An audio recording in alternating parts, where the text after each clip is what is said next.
Hello, I'm Jason with CodeLearner.com. Here's lesson 26 of Mastering Java. We're going to learn about shortcut arithmetic operations or operators.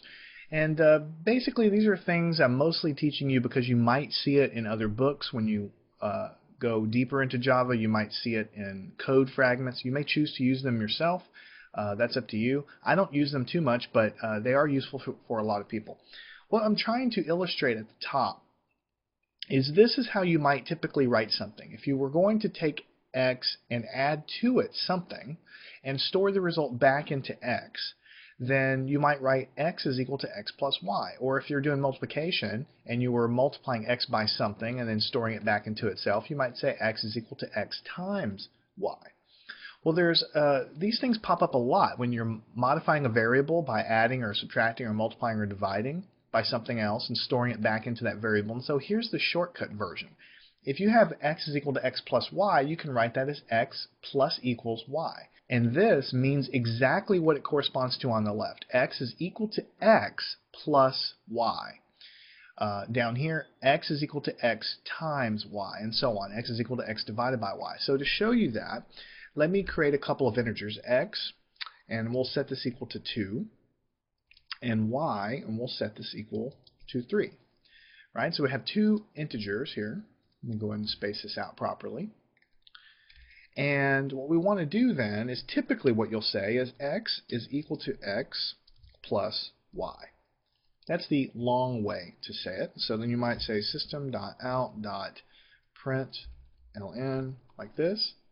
And you might say new value of x is equal to x. So don't forget the original value of x. The value of x that we had when we started the program was 2. Now we're adding 3 to it, which is going to give us 5. That goes back into x. So when I print it out, I should see a 5 here. And that's what I have. The new value of x is equal to 5. This is the long way to write it down. So the way that you can write it in the shorthand way is you can say x plus equals y. This means x is equal to x plus y. So when we rerun the program, we see exactly the same output here. If we change this to a minus, this means x is equal to x minus y. So x minus y should give us -1, which is what we have. And if I change this to a multiplication symbol, this means x is equal to x times y. 2 times 3 is 6. So then we should see a 6 here. And then if we do a division here, x is equal to x divided by y. This is going to be interesting. We get 0. That's not quite right. The reason it shows 0 here is because these are integers, and you're taking 2 and you're dividing it by 3, and so it doesn't really seem to make a lot of sense. So this will make a little bit more sense if we make it a double variable, make everything double variables, and then we'll see now that we can see the full precision of what we have, because now we're doing long division with a decimal point. So x is equal to x divided by y. So again, these are just shortcut ways of writing the standard, x is equal to x plus y, x is equal to x divided by y type of deal. And it comes about a lot because a lot of times in programs you're modifying the contents of a variable depending on something else.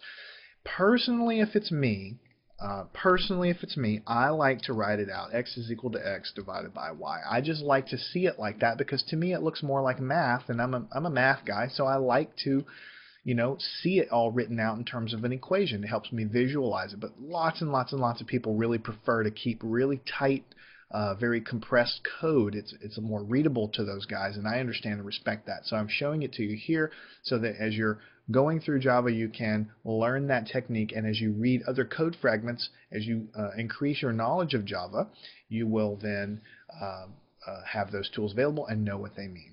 Now that brings us to the end of Mastering Java Volume 1. We have covered a tremendous amount of material in this class. We have covered literally assuming that you know absolutely nothing about Java, and we have brought you up showing you how to install the compiler, how to run the compiler, how to create our first programs. We've talked about the different kinds of variables, the decimal points, how to convert between variables, how to do if statements and for loops, and just lots of different things along the way. And so we have a really good bedrock foundation in the concepts of Java at this point.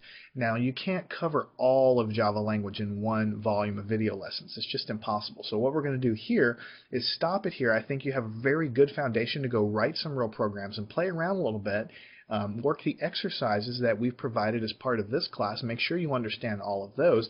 In the next volume of Mastering Java, we're going to continue diving even deeper into everything.